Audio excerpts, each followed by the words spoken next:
नमस्कार दोस्तों।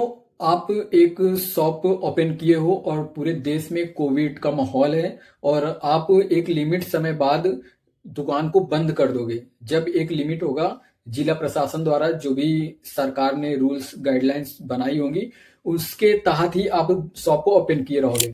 मगर किसी कारणवश अगर आप आधे एक घंटे तक ज्यादा समय तक ओपन कर रहे थे तो इससे क्या नुकसान हो जाएगा किसी का। सिर्फ इसी कारणवश अगर आपको इतना पीटा जाए, जेल में इतना पीटा जाए और साथ में अगर आपके कोई फैमिली में आता है या कुछ जानने आता है तो उसको भी साथ में रखकर पीटा जाए और दोनों की मौत हो जाए, इस स्थिति को आप कैसे वो करोगे? ये क्या सही है, गलत है? एक हम लोग लेटेस्ट केस जो 2020 में हुआ था, एक पी जयराम नाम के एक व्यक्ति थे, मोबाइल शॉप चलाते थे। कोविड उस समय चल ही रहा था 2020 में। उन्होंने अपने आधे घंटे तक जो दुकान थी उसको ज्यादा समय तक ओपन कर रखा था। सिर्फ बस इसी कारण से पुलिस वाले उनको अरेस्ट कर लेते हैं और जेल के अंदर लेके जाते हैं। उनको इतना बेरहमी से पीटते हैं, इतना बेरहमी से कि उनकी कस्टोडियल डेथ हो जाती है, जेल के अंदर ही उनकी मृत्यु हो जाती है। और फिर जब उनको उनके बेटे बचाने आते हैं जिनका नाम होता है बेनिक्स, तो उनको भी कस्टडी में उनके पिता के साथ ही उनको पकड़ लिया जाता है। और फिर साथ में दोनों को बारी बारी से बेरहमी तरीके से, आप किसी बॉलीवुड में भी ऐसी सीन ना देखे होंगे, दोनों को जो रखते हैं टेबल में, सिर रखो हाथ रखो, फिर बेरहमी से उनको पीटा जाता था और इस हद तक उनको मारा जाता था, इस हद तक कि वो बेहोश हो जाते थे और फिर उनको होश मिलाकर फिर उनको पीटा जाता था। और फिर उनको, जैसे उनके पिताजी मरते हैं फिर उसके बाद उनके बेटे की मृत्यु हो जाती है जेल के ही अंदर। और फिर जो इन हादसे में जब इन लोगों को पीटा जाता था, जिससे भी कोई भी क्रू होता था, सबूत होता था, उसको मिटाने के लिए या खुद से लोग प्रयास करते थे। अगर कुछ सफाई वफाई का काम होता था तो बाहर से एक सफाई कर्मी वाले को बुलाकर लाते थे ताकि उस सारे सबूत को मिटा दिया जा सके।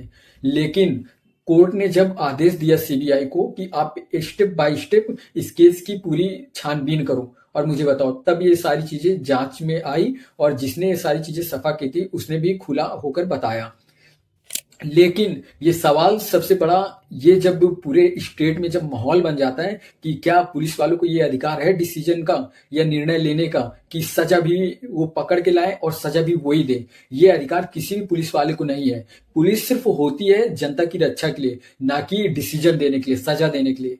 तो ये पूरे तमिलनाडु स्टेट में पूरा माहौल, जनता ने जब विरोध प्रदर्शन किया तब सरकार ने भी वो किया कि हाँ इसकी जांच हो, तब जाके इसकी सीबीआई की जांच होती है और फाइनली 6 अप्रैल 2026 को कोर्ट अपना डिसीजन देती है, जिसमें जो दोषी थे वो 10 लोग थे और 10वें का जो एक इंस्पेक्टर थे उनकी पहले ही डेथ हो चुकी थी ऑलरेडी कोविड-19 के समय पर, और बचे 9 पुलिसकर्मियों।